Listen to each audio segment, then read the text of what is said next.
Он уже пробрался в дом, тем, кому не спится.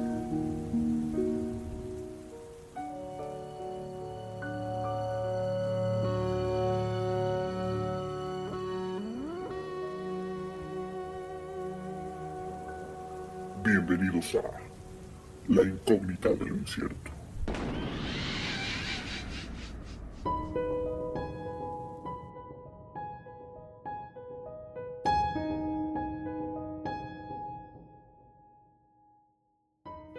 ¿Qué tal, queridos incógnitos? Bienvenidos a un programa más de La Incógnita de lo Incierto. Gracias por escucharnos, por acompañarnos. Yo soy Ava, les doy la bienvenida. Y antes de continuar, quiero pedirles que por favor se suscriban, que nos den like y que nos dejen sus comentarios, porque eso nos ayuda mucho y nos hace muy felices. Y le doy la palabra a Skoll. ¿Cómo estás hoy, Skoll? Bastante emocionado, feliz de estar acá nuevamente con todos ustedes, feliz por estar otra semanita con toda la familia incógnita. Y pues interesado en saber de qué vamos a hablar hoy. Y antes de continuar, sin nada más, igual, porfa, suscríbanse, nos ayuda muchísimo y muchas gracias por seguir acá. Excelente. Bueno, pues hoy les traigo un tema rico, bastante que tiene toques enigmáticos, misteriosos, como no sabemos qué pasó, incluso hasta el día de hoy no se sabe qué sucedió. Pero hoy vamos a viajar hasta el sur de Francia, específicamente a un pequeño pueblo de nombre Pont-Saint-Esprit. Y nos vamos a ir hasta agosto del 51, o sea, hace muchísimos años, cuando una extraña enfermedad azotó el pueblo con síntomas bastante extraños, provocando la muerte de al menos 4 personas sin saber qué fue lo que sucedió, o no se quiso saber qué fue lo que sucedió. Esto provocó que una tragedia local se convirtiera en una leyenda global. ¿Quieren saber qué pasó? Pues quédense con nosotros porque les los vamos a platicar. Primero, hay que decirles que Pont-Saint-Esprit es un pequeño pueblito ubicado al sur de Francia con una superficie de apenas 18 kilómetros cuadrados. Para que se den una idea, los que son de México, el bosque de Chapultepec tiene alrededor de 9 kilómetros cuadrados, entonces es el doble del bosque de Chapultepec. Para ser un pueblo, una ciudad, es pues, bastante pequeña. Para la década de los 50, el pueblo contaba con alrededor de 5,000 habitantes. Este pueblito fue ocupado por alemanes durante la Segunda Guerra Mundial y en el 44 fue bombardeado, causando daños importantes. Ese mismo año fue liberado y comenzó con la reconstrucción del pueblo.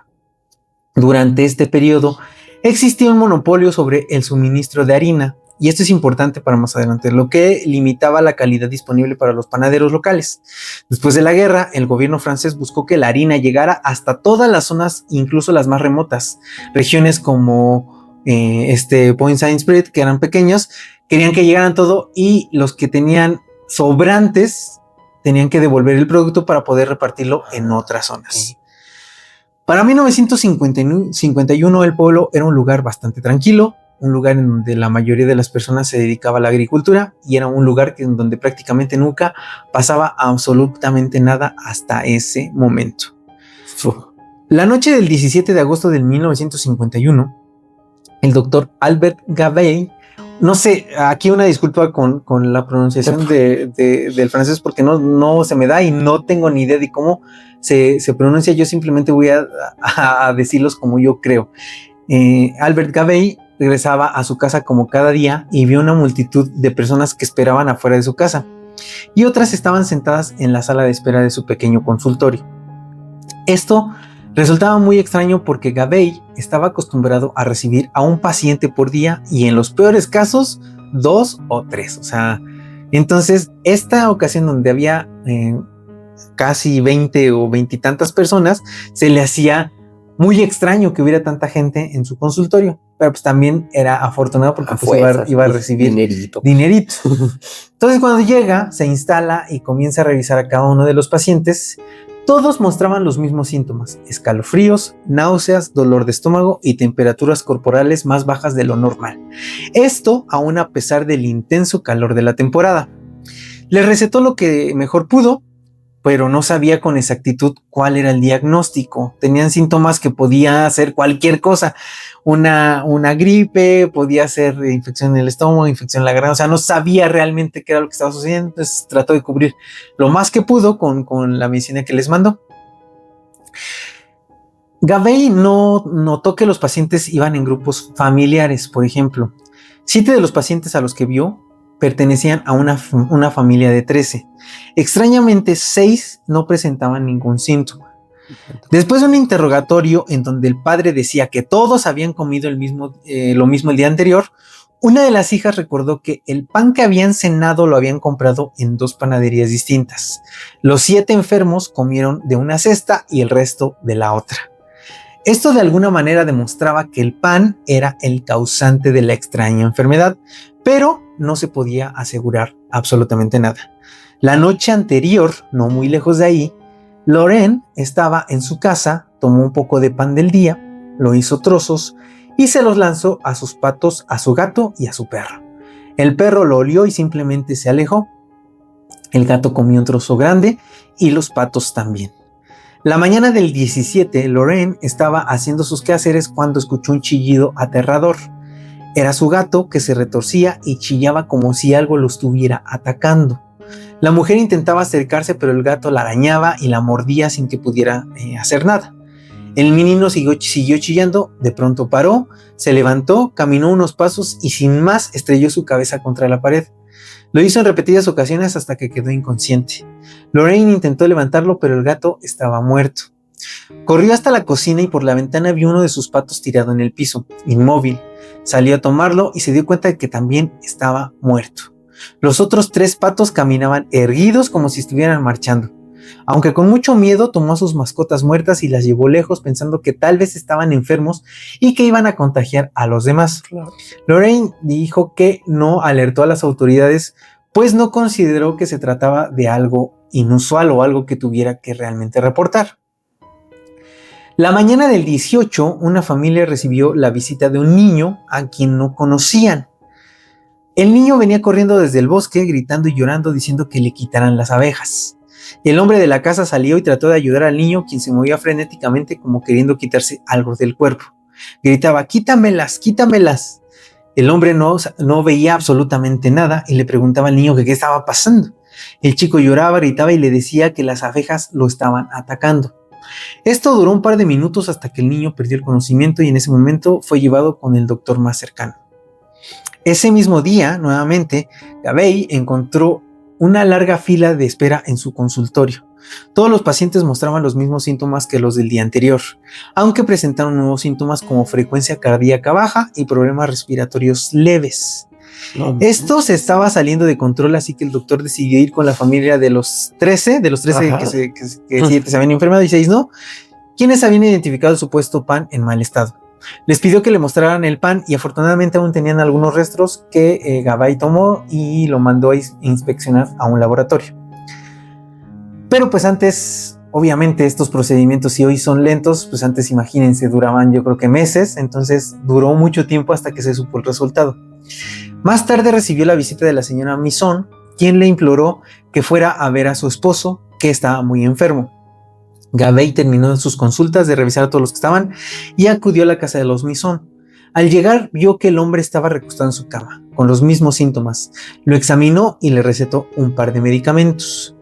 Esto ya era preocupante, así que decidió visitar a otro médico de la zona, el Dr. View, quien le dijo que él también había recibido decenas de personas con los mismos síntomas y la única constante era el consumo de pan. Sumando sus casos, eran más de 200 personas con esta rara enfermedad. Entonces, aquí quiero decirles, o sea, imagínense, 200 personas en un pueblo de 5,000, o sea, es un número súper considerable de contagiados. Entonces, estos ya estaban muy preocupados y estaban en la misma sintonía. La rara enfermedad seguramente había sido causada por el consumo de pan en mal estado. Y aunque los síntomas eran raros, no había ningún peligro real de muerte, al menos hasta ese momento. Al siguiente día, la señora Misson solicitó nuevamente la ayuda del doctor Gabey, pues su esposo no había mejorado desde la última visita. Al contrario, había empeorado. Gabey acudió de inmediato. Cuando llegó, la señora Misson le contó lo que estaba pasando. Le dijo que su esposo había salido corriendo al jardín casi desnudo, dio un par de vueltas y volvió a la cama, donde se retorció con dolor por unos minutos y después quedó completamente inmóvil y respirando con dificultad. Gabey se acercó al hombre, quien estaba acostado y prácticamente inmóvil. Las pupilas estaban completamente dilatadas, su respiración era lenta y su ritmo cardíaco casi imperceptible. Esto preocupó en demasía al doctor, quien sabía que estaba en peligro la vida de este señor, y entonces decidió trasladarlo a un hospital para que le dieran los cuidados que realmente necesitaba. Al volver a su casa, vio nuevamente una multitud de personas que estaban enfermas y con los mismos síntomas. Esto ya estaba fuera de control, así que Gabey acudió con el alcalde, quien solicitó la presencia de otros 3 médicos del pueblo, entre ellos el Dr. View. Después de analizar la situación y confirmar más de 300 casos de esta rara enfermedad, decidieron prohibir la entrada y salida del pueblo, además de cerrar las panaderías, pues aunque no había una certeza, creían que el pan había causado la enfermedad o algo que contenía el pan. Los casos continuaron y al día siguiente, al realizar la visita a una granja en donde el dueño había enfermado y había presentado síntomas como los demás, pero a diferencia del resto, este hombre no había dormido en casi 2 días y estaba completamente desesperado.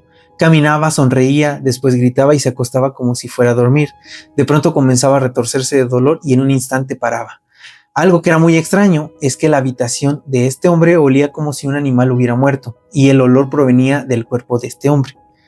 Otro agricultor de la zona había presentado el mismo síntoma de insomnio. Esto ya estaba fuera del alcance de los doctores, quienes no se explicaban qué estaba pasando. El 20 de agosto, a las 2 de la mañana, Gabey fue solicitado para revisar a una niña de unos 7 años. Cuando el doctor llegó, la niña estaba acostada temblando, con los nudillos cerrados, y sus ojos recorrían toda la habitación como si estuviera viendo algo.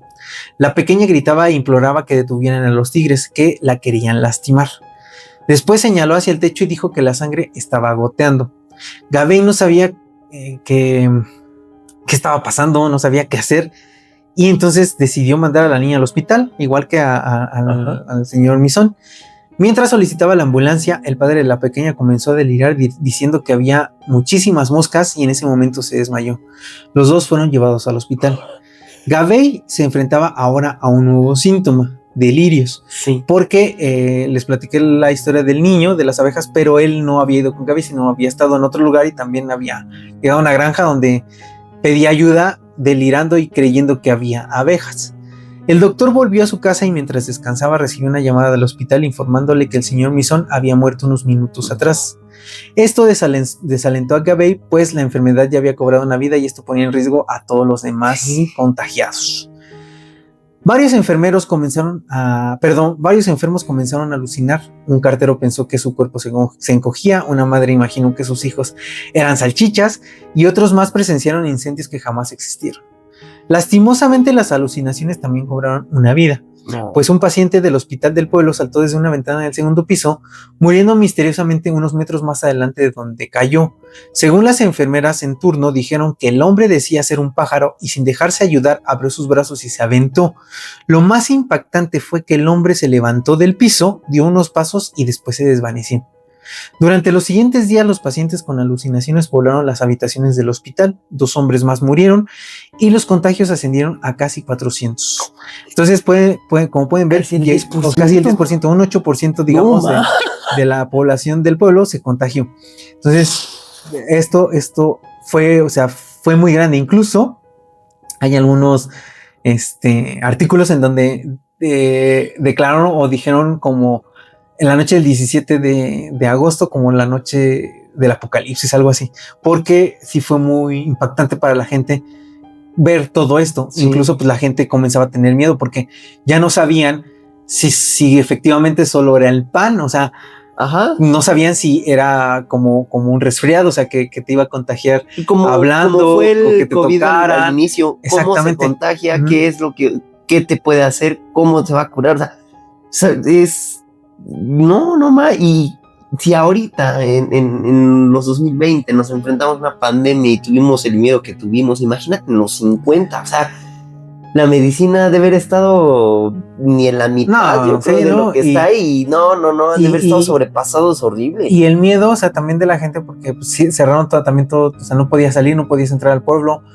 Sí, entonces también. Todo esto pues debió ser un caos colectivo y muy grande y muy impactante para toda la gente. A inicios de septiembre, la mayoría de los síntomas habían desaparecido por sí solos, pero el pueblo y principalmente los médicos necesitaban una explicación de la causa de esta enfermedad. O sea, ellos como que no podían quedarse con esto, o sea, por qué había sido o por qué había pasado. Ellos estaban seguros que el pan había sido el responsable, pero ¿por qué? Y resulta que después de analizar las muestras de pan se determinó que este había sido elaborado con centeno contaminado. Específicamente la harina con la que se había elaborado el pan contenía cornezuelo, que es un hongo que provoca ergotismo, una intoxicación que entre sus principales síntomas están las alucinaciones, alteraciones neurológicas, náuseas y otros síntomas como los presentados en Pont Saint-Esprit. Este hongo produce alcaloides similares al LSD. Eso te daría la respuesta de las alucinaciones, del por qué alucinaron de esa manera. Ahora, ¿cómo llegó esa harina al pueblo? Pues debido a que el gobierno era, como lo dije, suministraba la harina, los panaderos no tenían otra opción más que usar la harina que les llegaba, incluso si era de mala calidad. Las investigaciones se centraron en la panadería Brent, único común entre las víctimas. La mayoría de las víctimas habían comprado el pan ahí en ese lugar. Hijos. La harina había llegado desde un molino llamado Maurice Mallet y muchos reposteros del sur que recibían harina de este molino se quejaron por la mala calidad del producto en meses anteriores. O sea que digamos la calidad del producto ya venía mal. Maurice dijo que los granos eran muy malos, pero los compensó con granos de mejor calidad que tenía en su molino. O sea, como que dijo, sí, me llegaron malos, pero pues le puse otros y ya, se los repartí. El panadero del pueblo declaró que desde que recibió la harina notó que no era de la mejor calidad, pero que no tenía otra alternativa más que hacer el pan con lo que tenía. Pues si él dejaba de hacer pan ese día, se quedaba sin comer, ¿no? O sea, sí. También dijo que la mayoría de los enfermos habían comprado pan en su establecimiento. O sea, sí, él sabía que lo habían comprado ahí, pero que él no sabía que el pan los iba a envenenar. Las autoridades atribuyeron la rara enfermedad a una intoxicación masiva por cornezuelo. Lo extraño es que en Francia habían pasado más de 100 años desde el último caso de ergotismo. O sea, digamos que era prácticamente improbable que esto sucediera. Okay. Además de que las pruebas en laboratorio arrojaron resultados que no eran concluyentes, como que la cantidad de cornezuelo en la harina era casi inexistente y que era imposible una intoxicación aún comiendo varias piezas de pan.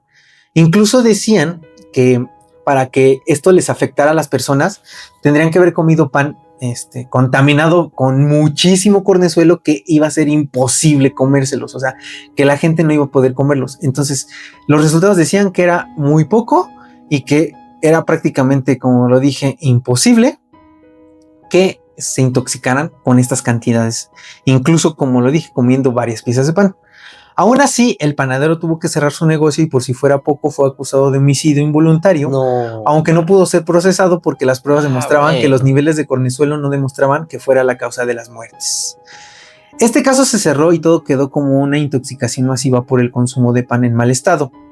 Y aunque parte de mí sí cree que efectivamente el cornezuelo pudo causar todo lo anterior, como lo dije, por el LSD, hay cosas que no me cuadran, como el por qué ninguna otra panadería del pueblo o del sur incluso procesó pan en mal estado. Ninguna otra región presentó algo parecido, o al menos no se supo que sucediera. Y no solo yo pienso así, sino que existen varias hipótesis sobre lo que pudo suceder realmente en Pont Saint-Esprit. Algunos argumentan que las semillas y los granos usados fueron contaminados con mercurio mediante fungicidas, o sea, como para la limpieza y para matar a animales, insectos, utilizaron estos fungicidas, ¿no? y que tenía mercurio, y por eso es que se intoxicaron. Pero no hay pruebas concluyentes de que esto hubiera sucedido. Incluso muchos especialistas dicen que el mercurio hubiera causado otras cosas, o sea, los síntomas hubieran sido diferentes, incluso mucho más mortales que el cornezuelo. No, la más acertada o la que todos aceptan es el ergotismo, como lo dije. Creen que sí estaba contaminado por este hongo, y que muy probablemente por eso la gente que comió este pan y que lo compró ahí se intoxicó y por eso presentó estos síntomas. Ahora, a mí me hace ruido 200, casi 300 o 400 personas que hayan comido el mismo pan. Sé que era un pueblo muy pequeño y que a lo mejor incluso las panaderías eran muy pocas. No sé cuántas panaderías han existido en ese pueblo en ese entonces. Incluso me atrevo a decir que no sé si esa panadería tuviera tanto pan para vender a tantas personas y a estas personas. Eso es Un un buen punto. También. Dos, porque como lo dije, porque ninguna otra panadería, no solo del pueblo, sino del sur de Francia, intoxicó a las personas. Puede ser también que haya habido algún otro agente, otra condicionante, como de la panadería zona específicamente, o de la zona, como exactamente. Puede ser eso también. Pero esto me lleva a lo que yo creo, o sea, en el caso, cuando yo lo estuve leyendo, la información me llevó a pensar esto, que algunos dicen que la CIA estuvo involucrada y que se llevaron a cabo pruebas secretas con LSD en el pueblo. Puede que hayan contaminado la harina de esa panadería o incluso que la hayan puesto en el agua. Algunos creen que incluso las pusieron en el agua. Esto con fines de control mental que pudiera o pudo servir tal vez como un antecesor del MK Ultra, porque esto fue en el 51 y el MK Ultra empezó en el 53. Esto ha sido refutado por especialistas, pues consideran que sería prácticamente imposible la producción de pan con LSD. O sea, que digamos que las condiciones en el pan no se podrían dar para meter LSD. Ajá. Ay, sí, no. O sea, ellos incluso dicen, o sea, no, los especialistas dicen que no, que sería prácticamente imposible. Pero o sea, yo creo en esta teoría porque fueron muchos. No, bueno, ajá. Pero no, es que en el pan no, o sea, no puede ser. Quizá en el agua que utilizaron para la elaboración del pan. Pero aún así. Porque utilizan agua, ¿no? Para la masa. Pero aún así, te digo, no se me hacen demasiadas personas. O sea, yo siento que se tuvieron que haber contagiado de alguna otra manera. O sea, sí con algo, con el consumo de algo específicamente, pero algo que llegara a más personas, no solo el pan. O puede ser que sí, o sea, bueno, puede ser que sí. Tienes un punto, porque 400 piezas de pan contaminadas en el mismo, o sea, sí, no me hace sentido. No, o sea, porque te digo, en ese, bueno, es que no sé. Es que te digo, no hay muchas cosas que no tengo conocimiento, pero incluso hoy en las panaderías en las que conocemos, incluso en las más grandes, puede que sí lleguen a esa cantidad de panes, ajá. Pero en aquella época, cuando la harina, como lo dije, era racionada, o sea, escaseaba. Entonces, sí, no es como que tanta gente hubiera en el pueblo. O sea, sí es complicado. Sí tienes razón. Ajá, aunque lo que me hace pensar que también sí fue en el pan es que los animales se murieron también comiendo el pan. Aunque quizá el pan solamente fue un desencadenante. También puede ser. Porque nunca voy a como recomendar algún tipo de consumo de nada, pero si llegué a consumir LSD y sé que la desesperación o el placer que te puede llegar a hacer sentir. Y por lo que mencionaron, o sea, por ejemplo, un mal viaje sí te puede llevar a pensar, de desvivirte, etcétera, ¿no? Pero entonces, es que incluso, por ejemplo, el que se lanza de la ventana no es que a lo mejor se haya querido matar, simplemente su realidad es otra en ese momento. Ajá, o sea, pero aquí a lo que voy es, también se me hace extraño y es bastante raro que quede durante tanto es lo tiempo.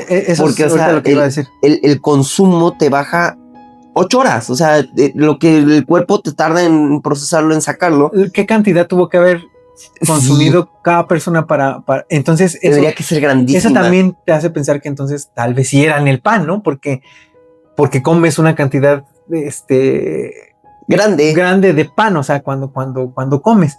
Entonces sí podría ser. Ahora, los resultados también de esto del cornezuelo y todo eso, puede ser que incluso también estén manipuladas, ¿no? Que a lo mejor los resultados sí hayan sido distintos, o que incluso se hayan encontrado algún otro agente, algún otro estupefaciente dentro del pan y simplemente no quisieron decirlo, porque por ejemplo según hicieron pruebas con la harina con ratas y también las ratas se murieron. El gato y el pato, o sea, por eso. Entonces, pero eso sí parece que alucinaron. pero de hecho, si te das cuenta, hasta las personas tenían prácticamente los mismos síntomas. O sea, Es que el eso es gato fue lo que extraño.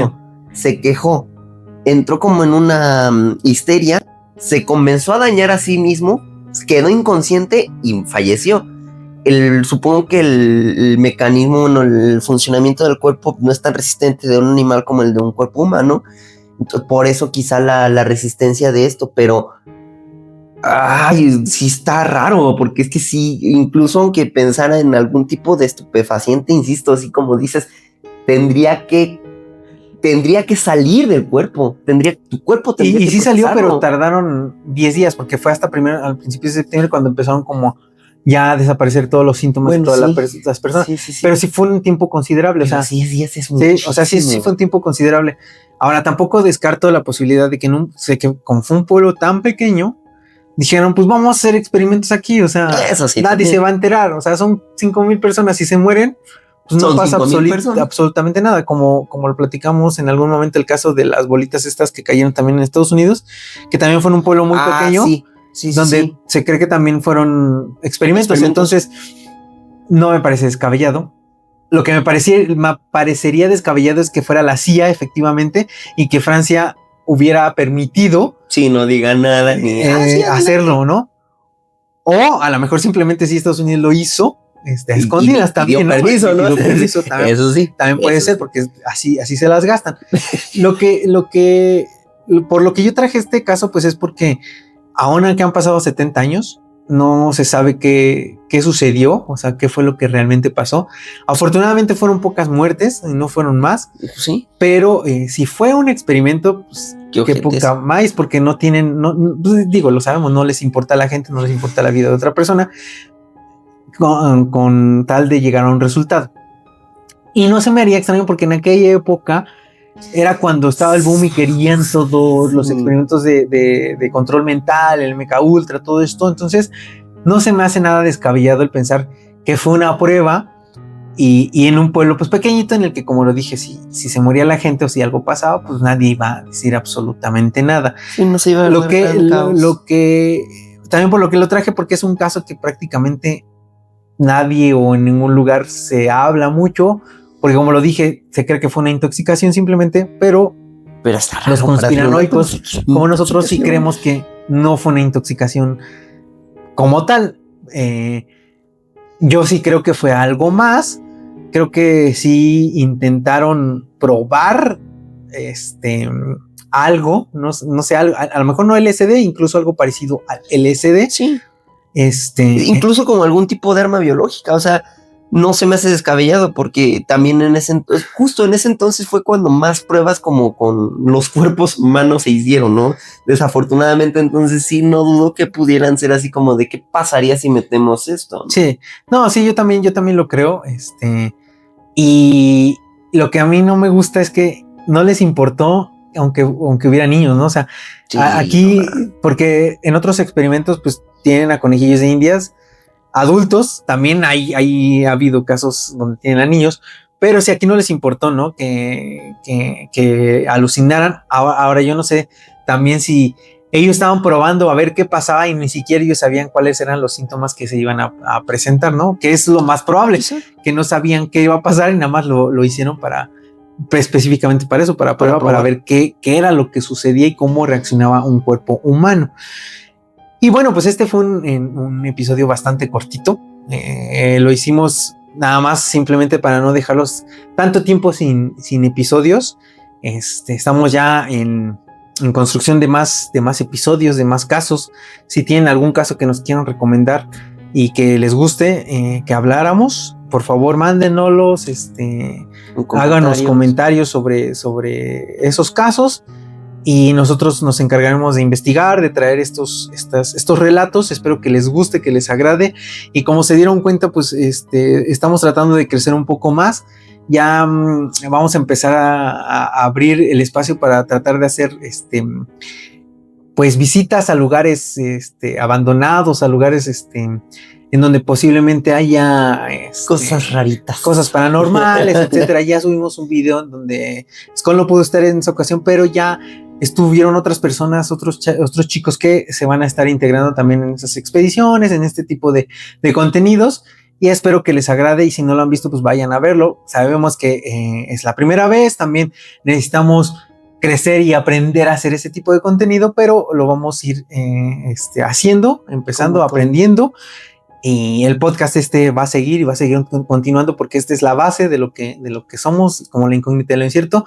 Espero que les agrade. Vamos a tener igual algunos cambios posteriores y todo, pero todo esto es para crecer. Y quiero aprovechar para agradecerles, porque ya hay un buen nicho de personas que nos siguen, ya hay gente que nos escribe recurrentemente, gracias a todos ellos.